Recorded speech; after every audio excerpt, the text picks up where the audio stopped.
उत्तर प्रदेश के पूर्व मुख्यमंत्री राष्ट्रीय अध्यक्ष अखिलेश यादव के निर्देश पर समाजवादी पार्टी के प्रतिनिधिमंडल के साथ शामली अंबाला ग्रीनफील्ड एक्सप्रेसवे के निर्माण हेतु अधिग्रहित की गई भूमि के मुआवजे के संबंध में धरना दे रहे नकुड़ तहसील के विभिन्न गांवों के किसानों के बीच पहुंचकर उनकी समस्याओं को सुनकर सांसद इकरासन और विधायक शाहनवाज ने उनकी लड़ाई सड़क से सदन तक लड़ने का आश्वासन दिया।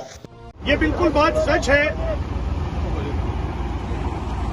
कि हमारे राष्ट्रीय अध्यक्ष जी ने एक डेलीगेशन भेजा ताकि वो आपको ये यकीन दिला सके कि उनके जो किसान के प्रति उनको प्रेम है या उनकी जो फिक्र है, लेकिन उससे भी ज्यादा ये बात है कि जितने भी लोग इस डेलीगेशन में मौजूद हैं वो इसी क्षेत्र से ताल्लुक रखते हैं, तो उनका दर्द ज्यादा होना स्वाभाविक है। उससे पहले जैसे भाई ने बताया और तहसीलदार महोदय यहां बैठे हैं, ये सिर्फ किसान नहीं है, अब किसान एडवांस हो चुका है। अगर उसके हाथ में कंप्यूटर है तो दूसरे हाथ में फावला भी है, जिससे मेरे भाई ने अपनी बात को दोनों भाषाओं में रखा। इससे प्रतीत होता है कि उन्हें इस पूरे मसले की जानकारी है। मैं इस बात को दोबारा कहना चाहता हूं, मैंने सारी डिटेल सांसद महोदय ने भी और मैंने भाई से सारी डिटेल पीडीएफ पे ले ली है। उसका मकसद ये है क्योंकि रेवेन्यू से जुड़ा हुआ मसला है, सिर्फ बोलने भर से, सिर्फ कहने भर से या सिर्फ ये दिखाने से कि हम यहाँ आ गए, आज हमारा फोटो खींचेगा, सुबह सारे जाके हम अपनी फेसबुक पे डाल देंगे, सुबह को अखबार में छपेगा, बात खत्म। ये होने वाला नहीं है। सारी डिटेल हमारे पास है और हम कोशिश करेंगे कि जितने भी सदन हैं, चाहे वो लोकसभा हो, राज्यसभा हो, विधानसभा हो या विधान परिषद हो, ये कल शाम तक ये सवाल हमारा लग जाना चाहिए, ताकि इस सवाल की तैयारी सरकार जब करेगी तो इन अधिकारियों से बात होगी। मेरी तहसीलदार महोदय के द्वारा एक थोड़ी सी गुजारिश भी है, हम कोई बात एसएसपी से कहने जाए तो वो अपने दरोगा से पूछता है, अगर दरोगा माफिक बात करता है तो उसकी भी जल्दी समझ में आती है। तो जब ये बात हम शासन में उठाएं और बात आपसे पूछी जाए तो आप भी इस किसान के दर्द को उनके पास सही तरीके से पहुंचाइएगा, ताकि बात का समाधान हो। रही बात भाषणबाजी आप कितनी भी देर कर लें,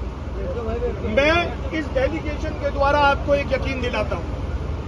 आप टीवी पे भी देखेंगे, आपकी बात सारे सदन में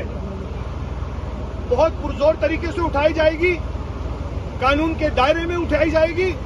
और आपको लगेगा कि आपके बीच में से जो बच्चे चुन के गए हैं, चाहे वो सांसद हो या विधायक हो, पढ़े लिखे हैं, उनकी जबान पकड़कर बात करेंगे हम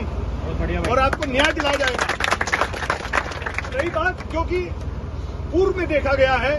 किसान यूनियन तो अपनी लड़ाई लड़ती रहती है, क्योंकि ये अराजनीतिक मंच है। पहले भी देखा गया, डेलीगेशन आते हैं और डेलीगेशन चले जाते हैं, लेकिन मैं इस पूरे डेलीगेशन की तरफ से आपको यकीन दिलाएंगे, ये कुर्ता पजामा पहन के तो सदन में उठाएंगे आवाज आपकी, और अगर आवाज नहीं सुनी गई ना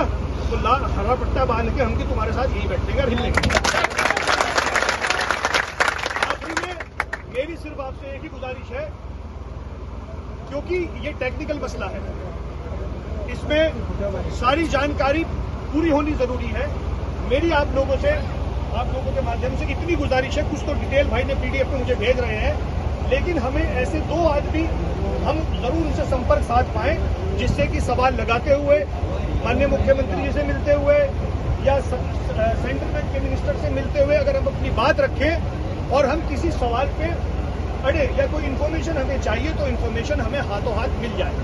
इस मौके पर सांसद किरण इकरासन के साथ पूर्व सांसद हाजी फजलुर रहमान, पूर्व विधायक मनोज चौधरी, पूर्व विधायक माविया अली, जिलाध्यक्ष चौधरी अब्दुल वाहिद, पूर्व जिलाध्यक्ष चौधरी रुद्रसेन, विधायक उमर अली खान के भाई अली खान, पूर्व मंत्री मांगेराम कश्यप, पूर्व जिला पंचायत सदस्य चौधरी सलीम अख्तर गुज्जर, परवेज प्रधान, अमजद महमूद, अदनान चौधरी आदि मौजूद रहे। नवचेतन सत्यवास के लिए ब्यूरो रिपोर्ट।